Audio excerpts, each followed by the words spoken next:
अस्सलाम वालेकुम dear students, कैसे हैं आप सब। उम्मीद है खैरियत से होंगे। हम अपने इंग्लिश स्पीकिंग कोर्स के दूसरे लेक्चर के साथ आपके साथ मौजूद हैं। तो आज हम इंशाअल्लाह ताला इंग्लिश स्पीकिंग का तकरीबन 10% कवर कर लेंगे कि 10% इस तरह 10 लेक्चर्स में 100% हो जाएगा और उसके बाद होगी प्रैक्टिस। और आप लोगों के ऊपर डिपेंड करता है कि कितनी आप अच्छी प्रैक्टिस करते हैं, क्योंकि हम आपको सिर्फ टेक्निक्स और स्किल्स सिखाएंगे, बाकी बोलना आपने खुद है, प्रैक्टिस आपने खुद करनी है, तब आप इस काबिल होंगे कि आप फ्लुएंटली इंग्लिश बोल सकें। तो आइए आज के लेक्चर में हम क्या सीखने वाले हैं जी। सबसे पहले मैं आपको बताऊंगा कुछ वोकैब की टिप्स कि वोकैबुलरी किस तरह से इंक्रीज़ करनी है, क्योंकि कोई भी लैंग्वेज बोलनी हो उस लैंग्वेज के अल्फाज का ज़ख़ीरा हमारे पास होना चाहिए। अगर हम उर्दू बोलते हैं तो इसका मतलब हमारे पास उर्दू की वोकैबुलरी है, हमारे पास उर्दू के अल्फाज हैं। इसी तरह अगर हमारे पास इंग्लिश के अल्फाज होंगे तो हम इंग्लिश भी बोल सकते हैं। तो किस तरीके से वोकैब को इम्प्रूव करना है ये मैं आज आपको कुछ टिप्स दूंगा।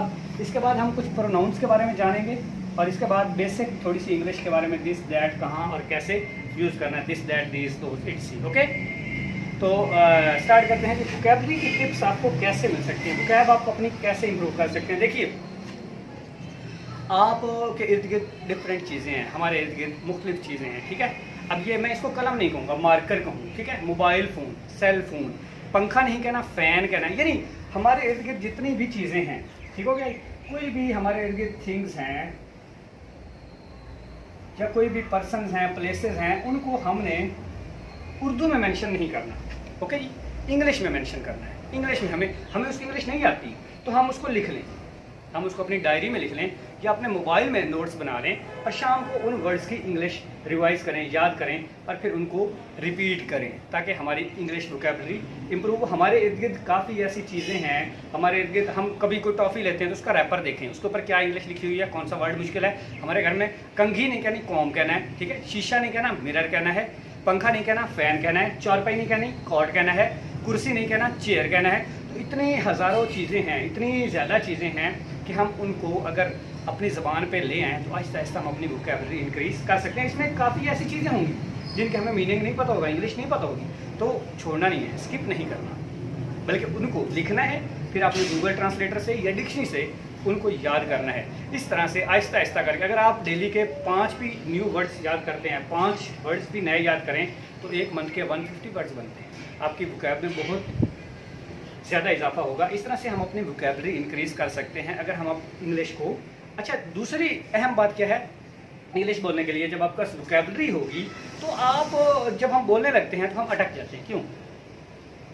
हमने बोलना है इंग्लिश में, हम सोच रहे होते हैं उर्दू में, ये कैसे पॉसिबल है। जब हम उर्दू बोलते हैं तो हम उर्दू में ही सोच रहे हैं ना, लेकिन जब हमने इंग्लिश बोलनी है तो हमें सोचना भी इंग्लिश में चाहिए, यानी कि थिंक इन इंग्लिश। ओके जी, थिंक इन इंग्लिश, इस चीज़ को हमने इम्प्रूव करना है कि अगर हम अपनी आदत डाल लेंगे इंग्लिश में सोचने की तो फिर वो इंग्लिश फ्लुएंटली हमारी ज़बान पे आ जाएगी। इस तरह आहिस्ता आहिस्ता हम इंग्लिश में फ्लुएंट हो जाएंगे। इंग्लिश में सोचने से क्या मुराद है?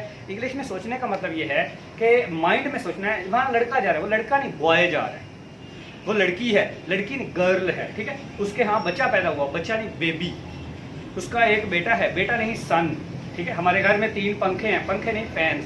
तो इस तरीके से हम अगर इंग्लिश में सोचेंगे तो इंग्लिश ही बोलेंगे, ठीक है। जब इंग्लिश में सोचेंगे तो इंग्लिश बोलना हमारे लिए ज़्यादा इजी होगा। देखिए, अब बोलना इंग्लिश में है, सोच उर्दू में है, ट्रांसलेट करेंगे, ट्रांसलेट करने के बाद बोलेंगे तो क्या होगा? एक तो फ्लुएंसी नहीं बनेगी, दूसरा एक्यूरेसी भी नहीं आएगी। अगर आप फ्लुएंट हो गए तो एक्यूरेसी ऑटोमेटिकली आती जाएगी। इसलिए try to think in English, then you will be able to speak English. Okay जी, ये कुछ टिप्स थी वोकैब के बारे में। इसके बाद जो प्रोनाउंस के बारे में हम बात करने जा रहे हैं,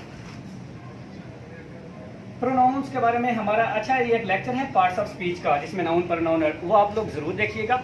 उसका लिंक मैं डिस्क्रिप्शन में दे दूंगा ताकि आप जान सकें कि प्रोनाउंस होते क्या हैं, क्योंकि अभी हम पूरे प्रोनाउंस को यहाँ डिस्कस करने वाले नहीं हैं। तो प्रोनाउन देखिए, हम देखते हैं जी, वो लड़का है, फॉर एग्जाम्पल आपको लड़के का नाम मालूम है, अली, उसका नाम अली है, फिर तो ठीक है, ठीक हो गया। लेकिन हमें नाम नहीं मालूम तो फिर क्या कहेंगे हम? वो, ठीक है। जा रहा है कोई, अली जा रहा है, लेकिन अगर नहीं पता अली जा रहा है, अली का नाम नहीं पता कि वो लड़का कौन है, फिर हम कहेंगे वो जा रहा है, यानी कि हम कहेंगे ही। इंग्लिश में हम उसे क्या कहेंगे? ही। ही किसके लिए यूज होता है जी?